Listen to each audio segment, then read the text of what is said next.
Olá, meus queridos alunos, sejam todos bem-vindos mais uma vez ao Livros e etc. Eu me chamo Leonardo Lisboa e, como prometido e acordado com todos vocês, que já são nossos estimados e queridos seguidores aqui mesmo no Livros e etc., hoje, sábado, eu irei dar continuidade à nossa aula livre a respeito do livro do professor Hans Hermann Hoppe, chamado Uma Breve História do Homem, Progresso e Declínio. Só lembrando que nessa aula de hoje eu vou dar início ao capítulo 2, referente a esse livro chamado Da Armadilha Malthusiana à Revolução Industrial. Ou seja, nós já temos 2 vídeos anteriores a esse que vocês verão hoje. Recomendo, claro, você não assistir de forma alguma, começar por esse.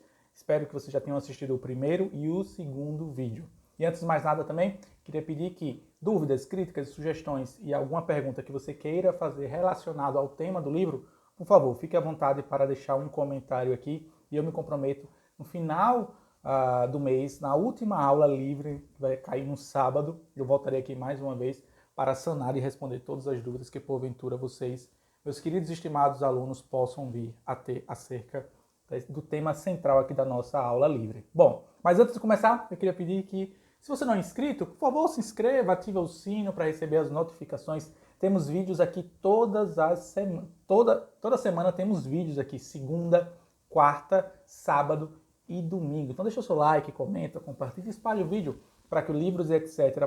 possa crescer cada vez mais nesse ano de 2021. Feitos os avisos paroquiais, dados os avisos paroquiais, agora vamos de fato iniciar a nossa aula relacionada ao capítulo 2 do livro do professor Hans Hermann Hoppe. Mas antes de começar de fato a aula, é necessário fazer uma espécie de revisão, e aqui eu serei o mais sucinto possível para que a gente possa dar continuidade de fato à nossa aula livre aqui. No primeiro capítulo, chamado Origem da Propriedade Privada e da Família, o Hoppe vai nos apresentar como tanto a instituição da origem privada como a origem do núcleo familiar, do conceito familiar tal como nós conhecemos hoje, foi fundamental para o desenvolvimento da espécie humana, que saiu de condições paupérrimas para condições um pouco melhor. Ele vai apontar que isso se deu por volta ali de 20, 15, 10 mil anos atrás, com o que alguns estudos antropológicos chamam da Revolução Neolítica. Foi quando o homem passou a entender que não fazia muito mais sentido fazer parte de grupos ou de tribos nômades, que era necessário assentar-se em um determinado território, em um determinado espaço físico, e com isso, consequentemente, com o passar dos séculos, com o passar dos milênios, o homem foi tendo um desenvolvimento cognitivo que oportunizou a ele que entendesse que ocupar um determinado espaço físico era muito melhor para a continuidade da vida, ou seja, a continuidade daquele determinado grupo tribal. E aí surge, em consequência, óbvio, inconsequente, a própria criação da agricultura e da pecuária, que foram os motores principais, os vetores fundamentais justamente para a instituição da propriedade privada, já que o homem agora ocupava o mesmo espaço físico, graças à criação ou ao descobrimento da agricultura e da pecuária. Consequentemente, em seguida veio justamente a instituição da família privada, o que deixou de lado o tal do comunismo primitivo, como eu expliquei a vocês nas aulas iniciais, que em outras, em brevíssimas palavras, é aquele pensamento de que numa sociedade tribal, pré-agricultura e pré-pecuária, você recebe aquilo que você pode ofertar para uma sociedade. Mas graças justamente à instituição da propriedade privada e do núcleo familiar, isso não mais necessariamente passou a acontecer, pois as famílias e aqueles grupos que eram pré-tribais, no sentido de que eles não enxergavam a evolução da sociedade dessa forma, passaram a compreender que cada indivíduo em determinada sociedade tem um papel importante a se desempenhar no progresso e no desenvolvimento da comunidade em geral. Tá? Então isso aqui é só um resumo breve, recomendo. É óbvio que o professor Hans Hermann Hoppe, como eu falei nas nossas primeiras aulas, tudo isso que ele fala tem como base estudos antropológicos sérios acerca da evolução da espécie humana que nos trouxe até os dias de hoje. Feito essa brevíssima revisão, vamos dar início agora ao capítulo 2, capítulo por si só muito esclarecedor, chamado Da Armadilha Malthusiana à Revolução Industrial. É válido também pontuar aqui, assim como eu expliquei a tal da teoria malthusiana de Thomas Robert Malthus, se não me falha a memória, preciso explicar isso aqui mais uma vez, porque esse é certamente o problema central que permeia toda a obra literária aqui do professor Hoppe. A teoria malthusiana, em brevíssimas palavras, vem dizer que a sociedade humana, a população humana, ela sempre vai crescer num nível que a produção de alimentos não conseguirá acompanhar. E por conta disso, cedo ou tarde, a sociedade, a população humana vai ser atirada a uma situação de miséria, uma situação de conflito, uma situação de guerra, porque justamente tem mais pessoas do que recursos naturais, do que alimentos disponíveis para essas pessoas. É isso que diz, em brevíssimas palavras, a teoria malthusiana, que é, de certa forma, o problema, o ponto central que o Hans Hermann Hoppe vai explicar, vai tentar solucionar e apresentar propostas para nós, tendo como base, claro, os estudos liberais, econômicos, especialmente da teoria da Escola Austríaca de Economia. E é logo justamente sobre a teoria econômica que ele nos apresenta uma possível solução para esse problema da teoria populacional malthusiana. Permitam-me ler aqui, logo na página 81, logo no início, na verdade, desse segundo capítulo. Ele vai falar o seguinte, abre aspas.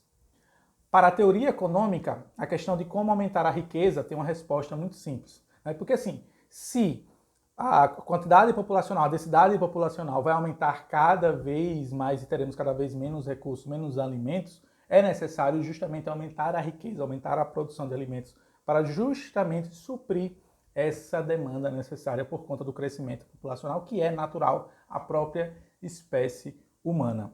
Aí ele continua. Ela tem 3 componentes, ou seja, para ficar mais rico, para produzir mais riqueza. A. Você fica mais rico por meio da acumulação de capital, ou seja, da construção dos bens intermediários de produção ou de capital, que podem produzir mais bens de consumo por unidade de tempo do que é possível produzi-los sem eles, ou bens que não podem ser produzidos apenas com a terra e o trabalho. B. Por meio da participação e integração na divisão do trabalho, ou C. Por meio do controle populacional, ou seja, mantendo o tamanho ideal da população. É óbvio que na teoria malthusiana existe uma possível solução para esse problema do crescimento em demasia da população, que passa muito mais pelo controle de natalidade. Só que aí também não faz muito sentido perdermos tempo abordando essa teoria, que é a teoria neomalthusiana, que são simplesmente alguns indivíduos que, se valendo dessa teoria malthusiana, que faz todo sentido, né? Se você for observar, é óbvio, a teoria malthusiana, ela na íntegra, na sua totalidade, faz todo sentido e de fato é um problema recorrente à espécie humana, especialmente naquela época, se você for observar, pré-revolução industrial. Mas aí surgem os neomalthusianos, ressignificando a teoria malthusiana e colocando como não apenas sendo o controle de natalidade suficiente, como sendo o controle da própria população, o controle da própria prole. Inclusive, algumas teorias eugenistas surgem justamente por conta dessa teoria neomalthusiana, que teve como base a teoria malthusiana. Agora, tendo como base a teoria econômica da Escola Austríaca de Economia, é importante, e o próprio professor Hans Hermann Hoppe nos apresenta logo no início desse seu primeiro capítulo, logo no início desse seu segundo capítulo, o clássico livro do Robinson Crusoe, escrito pelo Daniel Defoe, um autor que nasceu ali no século 17, onde ele vai falar a história de um sujeito chamado Robinson Crusoe, que ficou preso numa ilha. Gente, eu vou resumir aqui muito a história. E ele percebeu que ele tinha que executar atividades manuais, utilizar-se do labor do seu trabalho para sobreviver naquela ilha a qual ele estava encarcerado, a qual ele estava preso. Todavia, o próprio personagem da obra escrita pelo Daniel Defoe, Robinson Crusoe, que é o mesmo nome, inclusive, do livro, ele mesmo passa a perceber que ele precisa fazer escolhas, ele precisa se sacrificar ou fazer, ou o que os austríacos do pensamento liberal da economia chamam como preferência temporal. E o próprio professor Hoppe nos traz um exemplo que eu acredito que preciso trazer aqui e apresentar a vocês para que vocês compreendam melhor. Então vocês imaginam o personagem Robinson Crusoe preso numa ilha e ele tem alguns peixes ao redor ali dessa ilha. Ele pode muito bem caçar com um pedaço de pau, com um pedaço de madeira, enfim, 2 peixes para comer, né, em determinado dia, determinada noite. Todavia, no dia seguinte, ele vai ter que fazer isso novamente. E aí surge justamente a ideia da preferência temporal, que é o Robinson Crusoe passa alguns dias desenvolvendo uma técnica para poder arregimentar, para poder caçar mais peixes. O que é que ele faz? Ele produz uma rede, ou seja, ele sacrifica justamente algumas horas de trabalho onde ele estava caçando os peixes para criar essa rede. Rede essa, perdão, que vai oportunizar ele que caça, não, que consiga capturar não mais 1, 2 peixes, mas agora 10, 15, 20, 30 peixes. E ele consegue, caçando 20, 30, 40, 50 peixes de uma vez só, se dedicar a uma outra tarefa laboriosa para que ele possa justamente incrementar a sua qualidade de vida naquela ilha. É óbvio que se vocês forem observar, imagine você, ou imagine algumas ilhas onde tem alguns indivíduos irão focar em determinadas ações que trarão a ele alguma outra benesse que não necessariamente o peixe, pode ser uma casa, pode ser um lazer. Ou seja, a ideia da preferência temporal, que tem como base a teoria da escola austríaca de economia, ela está muito baseada na escolha individual, na ação individual de cada um daqueles indivíduos em prol de um bem maior, ou seja, sacrificar o seu meio em prol de um fim mais benemérito, de um fim mais benéfico. Todavia, mais uma vez, é importante basilar isso aqui, tal como Roupa nos lembra, tendo como base os estudos da escola austríaca de economia, isso tem muito a ver com a individualidade. Além disso, é óbvio, também tem, claro, a divisão de trabalho. Então vocês imaginem, esse mesmo personagem Robinson Crusoe, ele passa a ter relações com outras ilhas circundantes.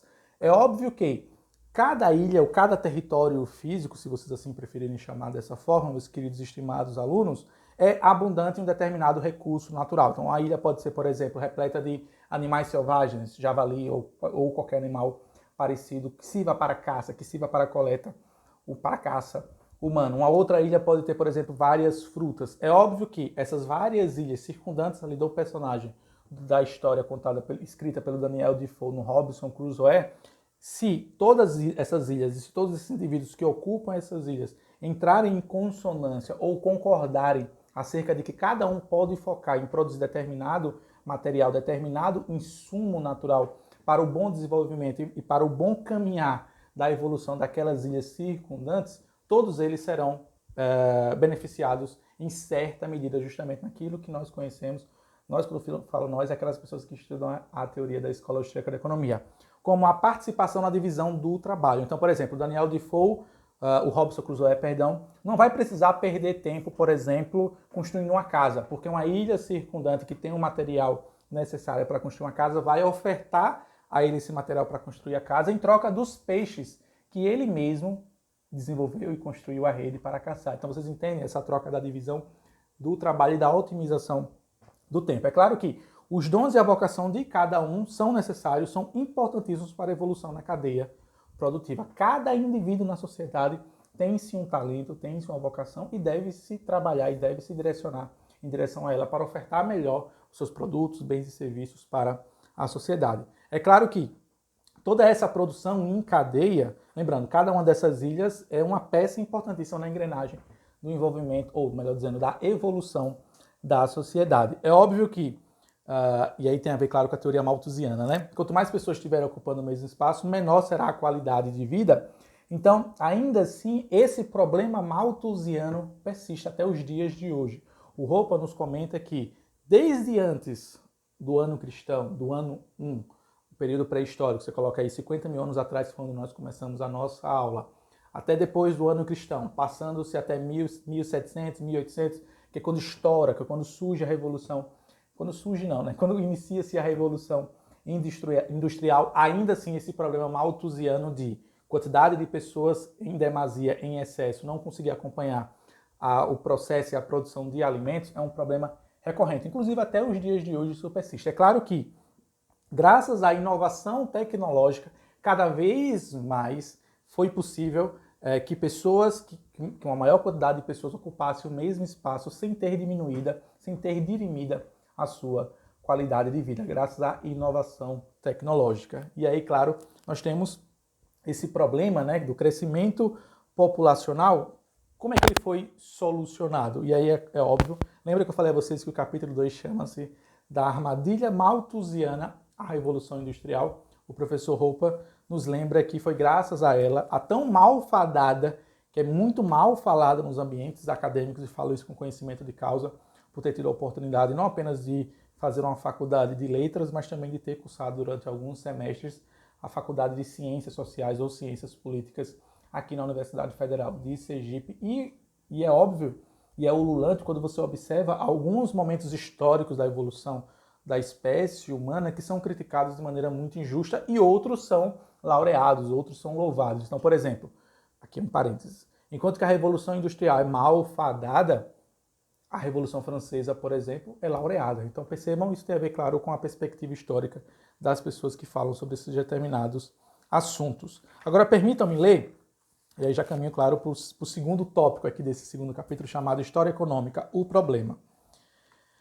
Infelizmente, eu vou fazer o possível para colocar esse gráfico aqui do meu lado, para vocês entenderem, para vocês compreenderem o crescimento. É um gráfico que ele nos traz aqui, apresentado, que foi desenhado e produzido por um sujeito chamado Colin McEvad e por Richard Jones, que mostra o crescimento populacional de 400 anos de Cristo até os dias atuais, 2000 anos depois de Cristo. Aí ele continua. Naquela época, os autores desse gráfico, a população era de aproximadamente 4 milhões no início da Revolução Neolítica. Só lembrando, Revolução Neolítica é aquela revolução justamente que culminou no desenvolvimento e na criação da agricultura e da pecuária. A população era de aproximadamente 4 milhões no início dessa Revolução Neolítica.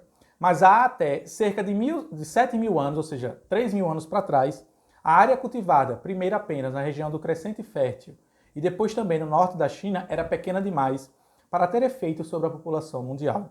Até então, a população cresceu para cerca de 5 milhões. Mas desde então a população cresceu rapidamente e 2 mil anos depois tinha quase triplicado para 14 milhões. E há 3 mil anos atrás, ou seja, 1000 anos antes de Cristo, tinha alcançado 50 milhões. Então, assim, houve, claro, um acréscimo populacional de 5 mil anos, 4, 3, 2, até o ano cristão, início da era cristã. Só que ele continua. E cerca de apenas 500 anos depois, quando o gráfico tem início, a população mundial era cerca de 100 milhões de pessoas.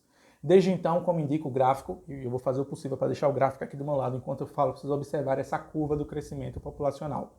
A população continuou a crescer lentamente, mas mais ou menos constantemente até 1800 para cerca de 720 milhões de pessoas, quando uma ruptura importante ocorreu e a população cresceu bruscamente em meros 200 anos. Então você tem a Revolução Industrial em 1800, nós saímos de uma população de pouco mais de 100 milhões de pessoas até 1800, tendo aquela evolução gradativa de 5, 10 milhões a cada milênio, a cada século, e aí em apenas 200 anos a população sai de 100 milhões para hoje, que nós temos 7 bilhões de pessoas. Isso aconteceu graças à tão malfadada Revolução Industrial. Um outro gráfico que eu também vou fazer o possível para colocar aqui do lado, enquanto eu apresento esses dados a vocês, tem a ver justamente com a renda per capita da população. É óbvio que os estudos apresentados por Hope aqui nesse seu livro, mais uma vez, tem como base estudos antropológicos, que eu faço sempre a recomendação para vocês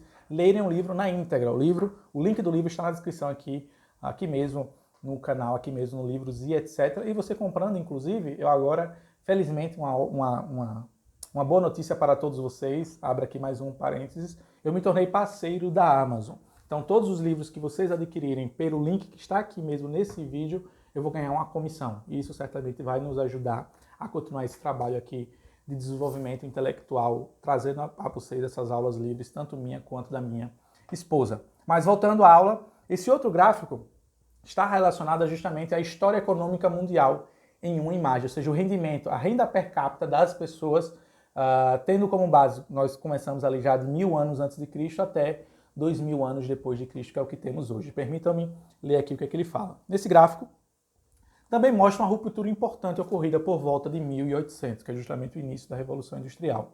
Até então, ou seja, durante a maior parte da história humana registrada, a renda per capita real, em termos de comida, habitação, vestuário, aquecimento e iluminação, não aumentou. Isto é, o padrão de vida médio na Inglaterra do século XIX não era muito maior do que o da antiga Babilônia, onde foram encontrados os registros mais antigos dos valores dos salários e dos preços e de diversos bens de consumo. Naturalmente, com a vida sedentária e a propriedade privada da terra, surgiram diferenças de riqueza e rendimento. Havia grandes proprietários que viviam um padrão de vida luxuoso, mesmo para os padrões atuais, desde o princípio da vida sedentária. Os padrões de vida médios nem sempre e nem em todos os lugares eram igualmente baixos. Havia profundas diferenças regionais entre, por exemplo, a Inglaterra, a Índia, a África Ocidental em 1800. E é claro, no que diz respeito às comparações temporais, muitas tecnologias existiam na Inglaterra de 1800 que eram desconhecidas na Roma, na Grécia, na China e na Babilônia antigas. De qualquer forma, em todos os lugares e tempos, a imensa maioria da população, a massa de pequenos proletários e da maioria dos trabalhadores vivia próxima e apenas um pouco acima do nível de subsistência. Ou seja, antes da Revolução Industrial, a maior parte da população vivia no cenário de subsistência. Por isso que aquela ideia da fama não muito positiva a respeito da Revolução Industrial não faz muito sentido, segundo os autores da Escola Austríaca da Economia. Porque antes da Revolução Industrial, as pessoas viviam numa situação paupérrima, de miséria tremenda. Apenas os mais abastados, é óbvio, viviam numa situação financeira melhor. E aí ele continua e conclui, lembrando, dê uma olhada aqui no gráfico, vou deixar aqui do lado. Havia altos e baixos na renda devido a vários eventos externos, mas em nenhum lugar houve uma tendência contínua de crescimento da renda per capita discernível até 1800. Então é óbvio que essa fama negativa da Revolução Industrial, como eu falei alguns minutos atrás, está muito mais relacionada à perspectiva histórica de quem apresenta o tema, no caso, o assunto. Porque se você for observar em números objetivos, em estatísticas, você vai perceber, isso é comum a todas as pessoas que estudem seriamente o assunto, tanto a qualidade de vida cresceu e acabou desenvolvendo e acabou agraciando a maior parte, o maior número de pessoas, como a própria renda per capita e a própria natalidade pós-revolução industrial, que aumentou de forma significativa, né? É óbvio que com a Revolução Industrial houve e surgiu outros problemas, mas alguns problemas prévios à Revolução Industrial acabaram sendo cada vez menos presentes, como por exemplo essa ideia da subsistência, né, das pessoas viverem apenas com aquilo que elas precisavam para sobreviver, aquilo que alguns economistas chamam da lei de ferro dos salários e também, claro, a eliminação dos mais fracos. A Revolução Industrial também trouxe a oportunidade de que as pessoas que mesmo que nascessem ou que tivessem nascido numa condição paupérrima poderiam ascender socialmente e financeiramente através de alguma invenção, através do seu trabalho, através do seu esforço. Os primeiros anos da Revolução Industrial é um sinal muito claro de que como muitas pessoas saíram na condição paupérrima para a ascensão financeira, para a ascensão econômica. É óbvio que talvez a algumas pessoas acenda-se um questionamento, mas qual foi a causa principal da Revolução Industrial? Por que a Revolução Industrial aconteceu tão somente em 1800? E o professor Hans Hermann Hoppe também nos faz essa pergunta e eu quero ler justamente ipsis literis a reflexão dele para que nós possamos conversar um pouco para caminharmos para o final dessa nossa segunda aula, dessa nossa aula referente ao capítulo 2. Abre aspas. Por que demorou tanto para a humanidade sair da armadilha malthusiana? E o que aconteceu para que finalmente fôssemos bem-sucedidos? Questiona o professor Hoppe. Por que demorou tanto para finalmente desistirmos da vida de caçadores-coletores em favor de uma vida agrícola fixa? E por que, mesmo depois da invenção da agricultura e da pecuária, demorou mais de 10 mil anos até que a humanidade finalmente escapasse da armadilha malthusiana? E aí, logo após esse questionamento que é colocado aqui pelo professor Hoppe, ele mesmo traz a resposta, mais uma vez, daqueles dois indivíduos que são certamente as suas maiores referências intelectuais, o Murray Milton Rothbard e o Ludwig von Mises. Todavia, ele faz uma crítica a esses estimados professores, no sentido de que tanto Rothbard quanto Mises simplificaram muito a resposta para essa questão que é central aqui no livro do professor Hoppe, que é justamente a preocupação com aquela teoria populacional malthusiana, que é o crescimento da população e a falta de recursos. Ele vai dizer que o Rothbard e o Mises resolvem essa problemática apontando que foi justamente a proteção insuficiente aos direitos da propriedade privada, né? Só que o próprio professor Hoppe diz que essa resposta ela é equivocada e insuficiente, pois não consegue abarcar todos os fatores necessários justamente para essa evolução da espécie humana pós-revolução industrial. O Hoppe fala o seguinte, que o professor Mises e Rothbard não estão errados em dizer que é justamente o que eles chamam da falta da proteção insuficiente da propriedade privada, ou seja, como não tinha essa ideia da propriedade privada, as pessoas não se preocupavam com isso e sequer gastavam tempo e energia tentando arregimentar recursos, tentando construir, por exemplo, sua propriedade privada, pois não havia proteção suficiente para a mesma. Mas o que o professor Roupa comenta é que, além disso, além, claro, dessa falta de proteção da propriedade privada, um outro fator importantíssimo, segundo o mesmo, é a inteligência da própria espécie humana ou o seu desenvolvimento. E abrindo aqui um parênteses, um tempo atrás eu estava assistindo uma série no History Channel falando sobre a evolução das subespécies humanas até hoje, a que nós conhecemos como Homo sapiens sapiens. E segundo estudos antropológicos, estudos de geólogos, enfim, estudos dessas ciências relacionadas justamente à evolução da espécie humana, encontrou-se dados muito categóricos e dados muito bem fundamentados de que graças à migração, por exemplo, de alguns grupos tribais ali da África, da região central da África, para o norte da Europa, por exemplo, e para outros territórios ali circundantes da África, isso também foi trazendo uma evolução cognitiva. O próprio cérebro, a própria massa encefálica dos seres humanos pré-revolução neolítica e pós-evolução neolítica, segundo estudos antropológicos bem fundamentados, que o professor Roupa faz um breve comentário acerca disso, comprovou que as sociedades que se afastaram um pouco mais do miolo ali do continente africano desenvolveram-se também no campo cerebral. E por conta disso, segundo o próprio professor Roupa, isso também certamente foi um dos fatores fundamentais para o desenvolvimento da pecuária, da agricultura e, obviamente, alguns milênios depois da própria Revolução Industrial em si. Então, Revolução Neolítica, até 1800 nós havíamos de 4 até 700 milhões de pessoas nesse período aí de 20 mil anos. Começa assim com 50 mil anos, mas a Revolução Neolítica é por volta de 20, 15 mil anos antes de Cristo.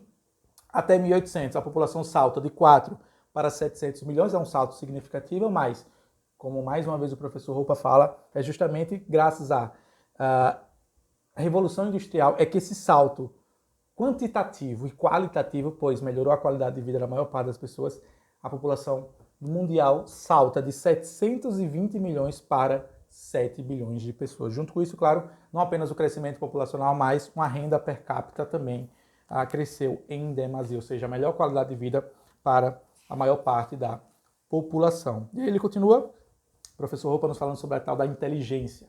Abre aspas. O mecanismo por meio do qual a inteligência humana maior, combinada com a menor preferência temporal, ou seja, aquela ideia de que você sacrifica o hoje em prol de um amanhã mais tranquilo, mais sustentável. Aquela ideia lá do livro do Daniel Defoe, do Robinson Crusoe. Foi cultivada com o tempo. É simples. Como o homem é fisicamente fraco e está mal equipado para lidar com a natureza bruta, foi vantajoso para ele desenvolver esta inteligência.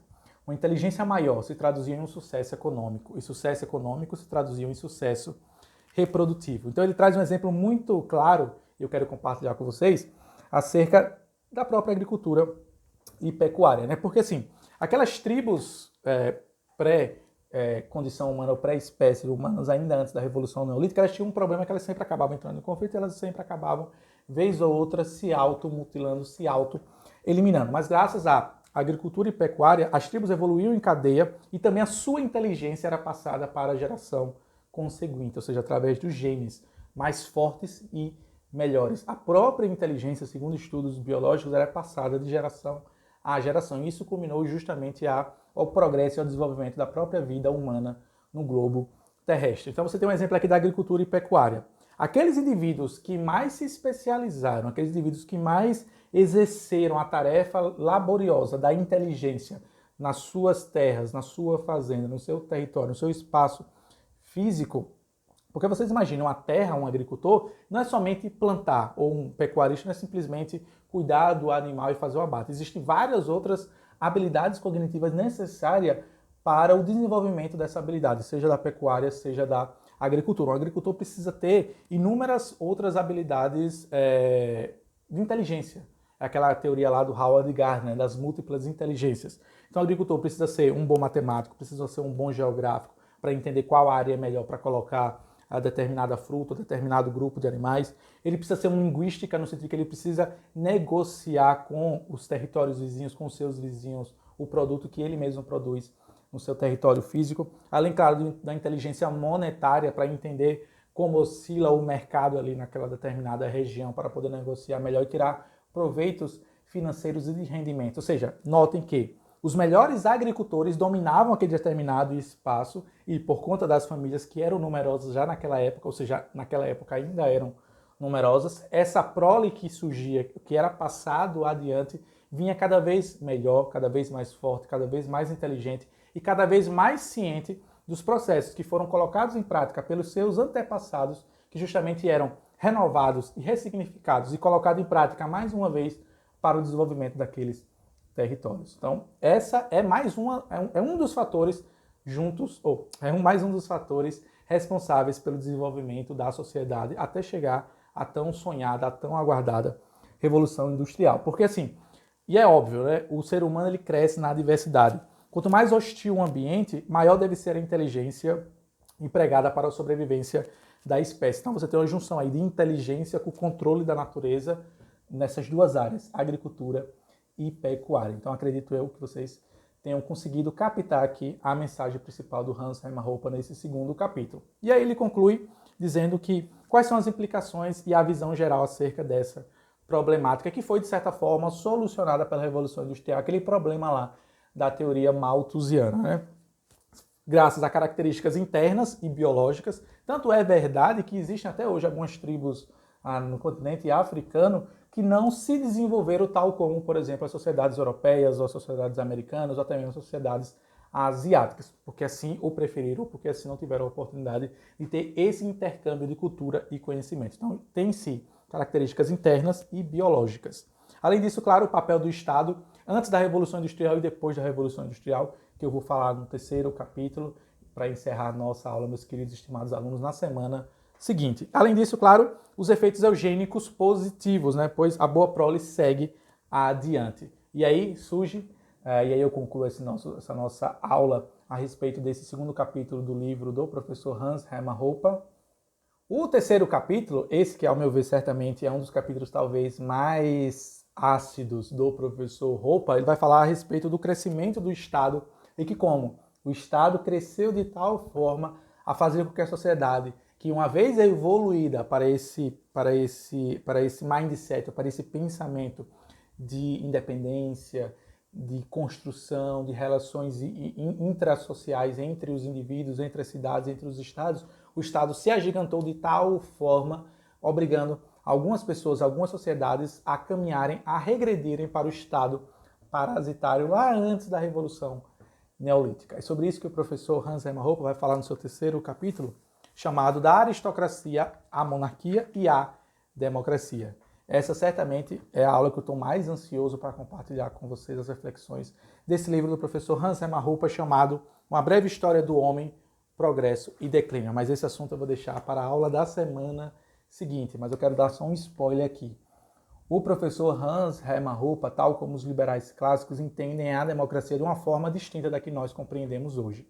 Por isso, encerro essa aula, claro, fazendo uma recomendação para que você me acompanhe na aula da semana seguinte. E se você quiser, claro, aprender um pouco mais sobre essa questão da democracia, como os liberais, como os libertários encaram, convido a vocês a assistir às aulas dos meses seguintes, porque eu irei falar sobre um outro livro chamado Além da Democracia. Bom, é isso, meus queridos e estimados alunos. Essa aula, acredito que eu consegui pontuar e apresentar a vocês todos os nuances a qual o professor Hans Hermann Hoppe nos convida a refletir acerca da origem, ou melhor dizendo, da armadilha malthusiana e do surgimento da Revolução Industrial e como a Revolução Industrial, foi fundamental para o progresso da vida em sociedade. Eu vou deixar aqui também, claro, na descrição, mais uma vez, reforço o link do livro, caso vocês queiram adquirir. Na última vez em que eu olhei, ou melhor dizendo, no dia em que eu estou gravando esse vídeo, essa edição aqui estava por volta de 20 e poucos reais. Vou deixar aqui na descrição, caso vocês queiram adquirir.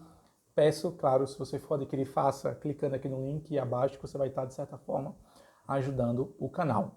E assim concluo, finalmente, lembrando, perguntas, críticas, dúvidas, sugestões, deixem aqui no espaço dos comentários, que como prometido a vocês, lá no início das nossas aulas, no último sábado do mês de janeiro, eu voltarei aqui para gravar mais um vídeo, onde eu irei responder e sanar todas as dúvidas que vocês, meus queridos e estimados alunos, porventura, venham a ter a respeito desse livro.